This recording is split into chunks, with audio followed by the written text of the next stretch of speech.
గంటలకు 5 గంటలకు మాకు ఎజెండా పంపించడం అంటే అవకాశం లేకుండా మేము ప్రిపేర్ కావద్దు, ఆ సబ్జెక్ట్ మీద మాట్లాడొద్దు. ఎజెండాని ఏ రోజు కూడా ఒక రోజు మొదలు 24 అవర్స్ మొదలు వాళ్ళు ఇవ్వలే. ఏ రోజు కూడా అయితే అర్ధరాత్రి, లేకపోతే అదే రోజు మార్నింగ్, ఎర్లీ మార్నింగ్. ఇట్లా ఈ ఎజెండా పంపడం విషయంలో కావచ్చు, సభ్యుల తిట్లదండకం కావచ్చు, ముఖ్యమంత్రి గారి హావభావాలు కావచ్చు, ఆయన తిట్లదండకం కావచ్చు, ధర్మిలా మొత్తం వ్యవహారం అంతా చూసి, అసెంబ్లీ వ్యవహారం అంతా చూసి, మరి ఇవాళ ఆయన ఎంఐఎం కాంగ్రెస్ పార్టీ మిత్రపక్షం అని చెప్పుకుంటున్నాడు. ఆయన మొన్న అన్నాడు, ఆయన మిత్రపక్ష సభ్యుడైనటువంటి ఎంఐఎం సభ్యుడు, సీనియర్ సభ్యుడు అక్బరుద్దీన్ ఓవైసీ గారు కూడా పాపమైన బాధతో, అంటే ఈ వ్యవహారాన్ని అంతా చూసి 25 సంవత్సరాలుగా నేను సభలో ఉన్నాను, ఇంత అధ్వాన్నంగా సభ నిర్వహించడం నేను ఎప్పుడు చూడలేదు అని ఆయన ఆన్ రికార్డ్ మాట్లాడినాడు అక్బరుద్దీన్ ఓవైసీ గారు. అంటే ఇవాళ అసెంబ్లీ నడిచిన తీరుకు ఆయన వ్యాఖ్యలు, ఆయన అసెంబ్లీలో ఆయన చేసిన వ్యాఖ్యలే దీనికి అడ్డం పడతాయి, నిదర్శనం అని చెప్పి నేను భావిస్తా ఉన్నాం. రేవంత్ రెడ్డి గారు జనరల్ గా ముఖ్యమంత్రి గారు అంటే ఏంటి, సభకు సభానాయకుడిగా పరిగణించాలి. ఆయన సభానాయకుడు కాకుండా ఒక అటవిక రాజ్యానికి రాజు ఎట్లయితే అటవికంగా ప్రవర్తిస్తాడో అట్లా ప్రవర్తించినాడు. ఎప్పుడైతే స్పీకర్ గారి దయతో ప్రతిపక్షంకు ఎప్పుడైనా డిస్కస్ చేయడానికి అవకాశం దొరికినప్పుడు, మైక్ దొరికినప్పుడు, మా సభ్యులు కేటీఆర్ గారు కావచ్చు, హరీష్ రావు గారు కావచ్చు, పల్లా రాజేశ్వర రెడ్డి గారు కావచ్చు, జగదీశ్వర్ రెడ్డి గారు కావచ్చు, సబితా ఇందర్ రెడ్డి గారు కావచ్చు, వివేక్ గారు కావచ్చు, అట్లనే అనిల్ జాదవ్ గారు కావచ్చు, ఇట్లా ఎప్పుడైతే వాళ్ళు మంచిగా మాట్లాడుతున్నారో, సబ్జెక్ట్ మీద మంచిగా మాట్లాడి ప్రతిపక్షాలకు పైచేయి అవుతున్నదో, ఆ సందర్భంలో ముఖ్యమంత్రి రేవంత్ రెడ్డి గారు ఒక అటవిక రాజుగా రూపాంతరం చెంది సభలోకి వచ్చేసి ఇష్టమైన తప్పుడు పత్రాలు తీసుకొచ్చేసి అవి చదివి మమ్మల్ని తిట్టి సభని తప్పుదారి పట్టించే కార్యక్రమం చేసినాడు. మా ఏ చర్చ కూడా ముగించలే. మేము అన్ని చర్చల్ని కూడా మధ్యలోనే సీఎం గారు రావాలి, ఏదో తప్పుడు పత్రాలు చూపెట్టాలి, చదవాలి, ఏదేదో పొలిటికల్ గా మాట్లాడాలి, సభను పక్కుదోవ పట్టించాలి, మా చర్చను మొత్తం ముగింపజేయాలి. ఆ రకంగానే వ్యవహారం చేసినాడు. టోటల్ గా ఈ సభ మొత్తం జరిగింది గత ప్రభుత్వం మీద ఏడుపు, కేసీఆర్ గారిని తిట్టుడు, మేము ఎవరైనా ప్రజా సమస్యలు లేవైతే మమ్మల్ని బెదిరించుడు, మొత్తం ఆ కౌరవ సామ్రాజ్యం తిరిగా ఆ కౌరవులందరినీ మా మీద ఉసిగొల్పి మమ్మల్ని తిట్టించుడు, ఇది తప్ప వాళ్ళు చేసిందేమి లేదు. మొత్తం ఎంత విచిత్రం అంటే అసలు కేసీఆర్ తెలంగాణకి ఏం చేయలేదు అంటాడు ఆయన. ఫైనల్ గా కళ్ళుండి చూడలేని కబోది ముఖ్యమంత్రి రేవంత్ రెడ్డి గారు. ఏమీ చేయలేదన్న మాట. అంటే కేసీఆర్ ఆనవాళ్లు చెరిపేసే ఒక కుట్రలో భాగంగా కేసీఆర్ తెలంగాణకి ఏం చేయలేదు, కేసీఆర్ తెలంగాణ ఉద్యమంలో ఏం చేయలేదు, ఇట్లా ఈ రకమైనటువంటి ఒక దౌర్భాగ్యమైన వాక్యాలు తప్పిస్తే ఈ అసెంబ్లీలో వాళ్ళు చేసిందేమి లేదు. వాళ్ళు ఏం చేస్తారో చెప్పలేదు, ఏం చేసినామో చెప్పలేదు. మా మీద ఏడ్చుడు, కేసీఆర్ని తిట్టుడు, గత ప్రభుత్వం మీద నిందల మోపుడు, బుర్రదల్లుడు, మమ్మల్ని బెదిరించుడు, మమ్మల్ని అవమానాలు చేసుడు, అది తప్పిస్తే ఈ సభలో జరిగిందేమి లేదు. అది మీరు చూసినారు, మొత్తం తెలంగాణ రాష్ట్ర ప్రజానీకం కూడా చూసింది. ఇకపోతే ముఖ్యంగా మేము కాన్సన్ట్రేట్ చేసింది, ఎందుకంటే శాసనసభ అనేది ప్రజల యొక్క ఆకాంక్షలని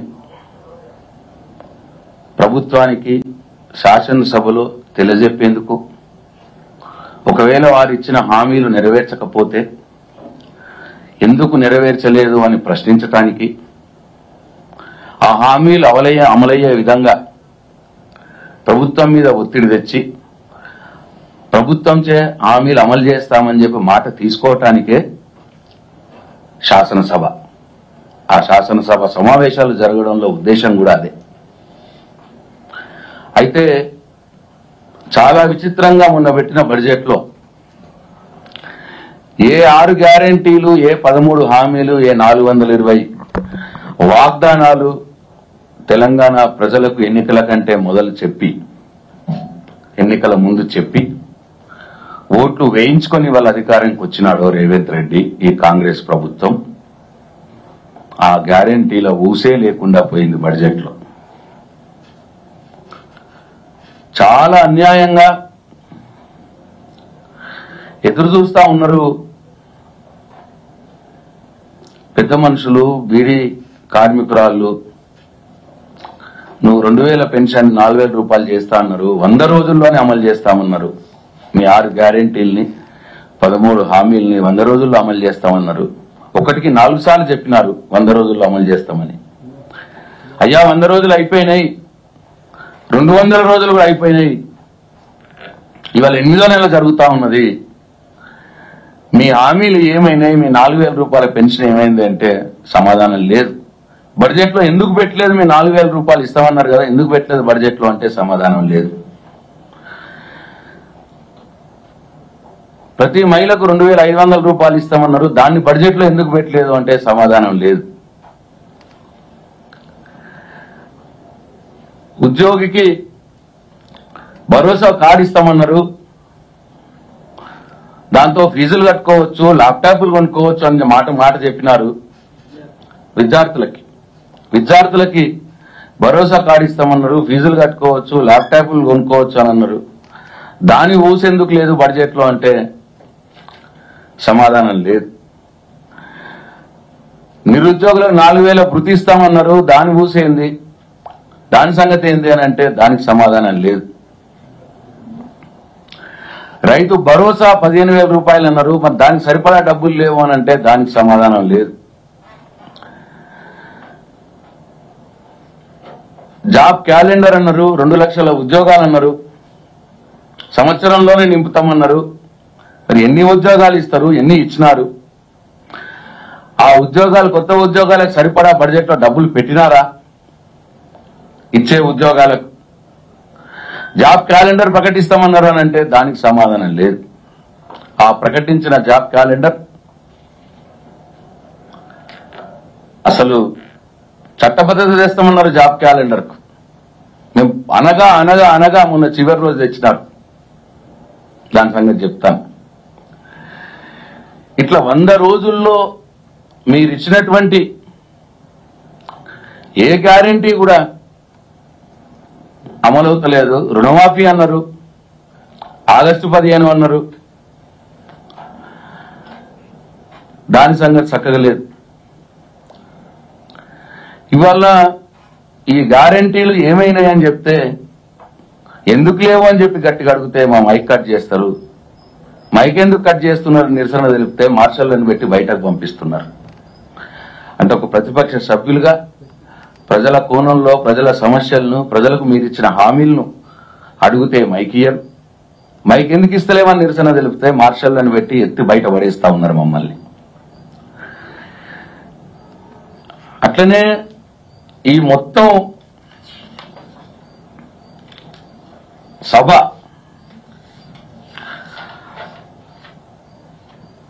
అసెంబ్లీ సాక్షిగా అబద్ధాలు ఆడినారు. అసెంబ్లీ సాక్షిగా చిల్లర వేషాలు వేసినారు. అసెంబ్లీ సాక్షిగా మా మహిళా సభ్యుల్ని, మా సభ్యుల్ని అవమానం చేయటానికి, అసెంబ్లీ సాక్షిగా అబద్ధపు ఆడంబర ప్రచారాలు చేసుకోవటానికి, అసెంబ్లీ సాక్షిగా మమ్మల్ని బెదిరించడానికి వాడుకున్నారు తప్పిస్తే ఈ సమావేశాల ద్వారా ఒరిగింది ఏమీ లేదు ప్రజలకు అని చెప్పి మేము భావిస్తా ఉన్నాం. ఎటువంటి అబద్ధాలు ఆడి అసెంబ్లీ సాక్షిగా అంటే మామూలుగా కాదు. సరే, అందరు మంత్రులు అందరు సభ్యులు ఇష్టం వచ్చినట్టు మాట్లాడినారు, చాలా అబద్ధాలు. పోనీ వాళ్ళు సభ్యులే కదా, మంత్రులే కదా అనుకుంటే స్వయాన ముఖ్యమంత్రి గారు, ఉప ముఖ్యమంత్రి గారు కూడా అబద్ధాలు మాట్లాడినారు. ముఖ్యమంత్రి గారు అంటారు నిండు సభలో, సభా సాక్షిగా, ఈ కొత్త కాంగ్రెస్ ప్రభుత్వం 30,000 ఉద్యోగాలు ఇచ్చింది అన్న మాట మాట్లాడినాడు. నేను అడుగుతా ఉన్నా, ఈ రాష్ట్రంలో ఉన్నటువంటి మేధావి లోకాన్ని నేను అడుగుతా ఉన్నా,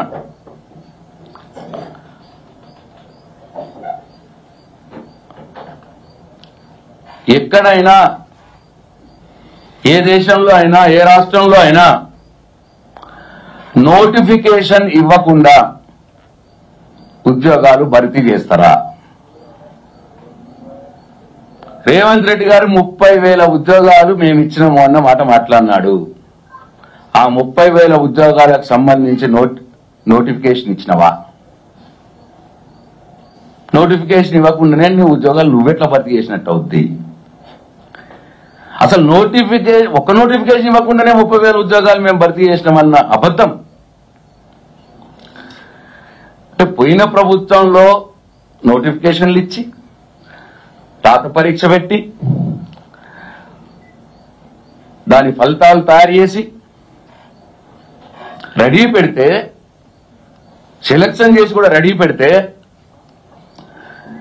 అంటే పోయిన ప్రభుత్వంలోనే ఖాళీలు గుర్తించి నోటిఫికేషన్ ఇచ్చి, రాత పరీక్ష పెట్టి, ఫలితాలు చేసి, అభ్యర్థుల్ని మొత్తం ఎన్నిక చేసి రెడీ పెట్టి, మేము ఎలక్షన్ కోడ్ కారణంగా ఆ లిస్టు బయటకు వెయ్యకపోతే, ఆ లిస్టును మేము రెడీ చేసిన లిస్టును తీసుకొచ్చి బయట ఆ లిస్టు చదివి ఉద్యోగాలు ఇష్టమన్నంత అబద్ధం మాట్లాడుతున్నారు రేవంత్ రెడ్డి, అసెంబ్లీ సాక్షిగా, ఒక ముఖ్యమంత్రిగా. ఇంతకంటే ఒక అబద్ధం ఇంకా ఎక్కువ ఉంటుందా ఏదన్నా? అట్లనే హరీష్ రావు గారు అప్పుల గురించి మాట్లాడుతూ ఉంటే, ద్రవ్య వినిమయ బిల్లు పైన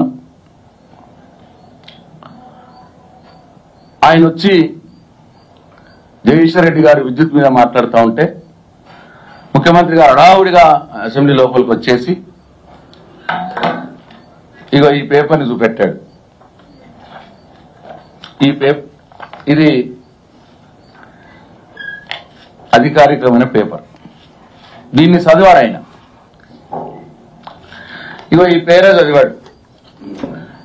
దాని ఉద్దేశం ఏంటంటే, ఆయన చెప్పిన ఉద్దేశం ఏంటంటే,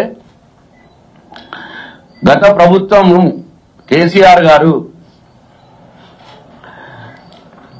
వ్యవసాయ మోటార్లకు మీటర్లు పెట్టడానికి ఒప్పుకున్నది, స్మార్ట్ మీటర్లు పెట్టడానికి ఒప్పుకున్నది గత ప్రభుత్వం అని చదివినాడు. ఇదే చదివినాడు ఆయన. ఏం చదివినాడు? Installation of smart meters for all consumers. Green పెట్టిన చూడండి, దీంట్లో ఏముందంటే అదర్ దెన్ అగ్రికల్చరల్ కన్జ్యూమర్స్ అని ఉంది. ఈ గ్రీన్ మార్క్ చేసి హైలైట్ చేసింది ఇక్కడ అదర్ దెన్ అగ్రికల్చర్ కన్జ్యూమర్స్. దీన్ని మింగేసినాడు, అసెంబ్లీ సాక్షిగా దీన్ని మింగేసినాడు.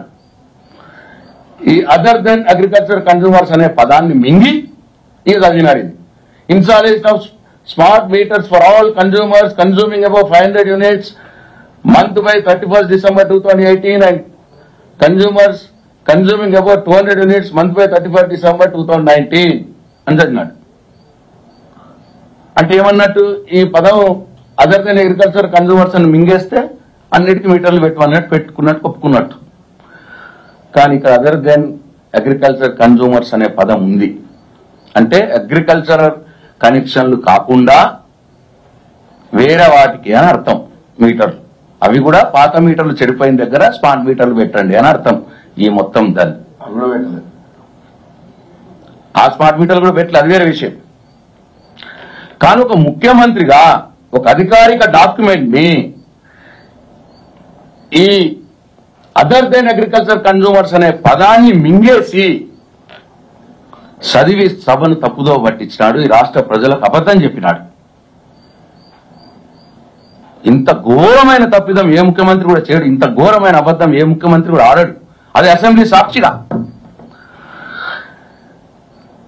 అంటే నోటిఫికేషన్ ఇవ్వకుండానే 30,000 ఉద్యోగాలు ఇస్తామని ఒక అబద్ధం, అదర్ దెన్ అగ్రికల్చర్ మీటర్స్ అని ఈ పదాన్ని మింగేసుడు ఇంకో అబద్ధం. ఇటువంటి ఘోరమైన అబద్ధాలు ఆడి ఇవాళ సభను పూర్తిగా తప్పుదోవ పట్టించినాడు. ఈ సభను వాడుకున్నాడు ఆయన అబద్ధాలు ఆడటానికి. ముఖ్యమంత్రి గారు ఆయనకు Guinness book of world record ఇవ్వాలి. ఆయనకు అబద్ధాలు ఆడడం ఇంతకంటే పెద్ద అబద్ధాలు ఎవరు ఆడిగా ప్రపంచంలో. అసెంబ్లీలోనే అబద్ధాలు ఆడే ముఖ్యమంత్రి ఈ దునియాలో ఈ మొత్తం ప్రపంచంలో ఎవరు ఉండడు, ఒక్క రేవంత్ రెడ్డి గారు తప్ప. అందుకే నేను రికమెండ్ చేస్తా ఉన్నాను, గిన్నీస్ బుక్ ఆఫ్ వరల్డ్ రికార్డులో ఈ ప్రపంచంలోనే అతి పెద్ద అబద్ధగాడు ఎవరైనా అంటే రేవంత్ రెడ్డి గారి పేరు పెట్టండి అని నేను Guinness book of world record నేను రికమెండ్ చేస్తా. ఇక డిప్యూటీ సీఎం గారు అబద్ధం.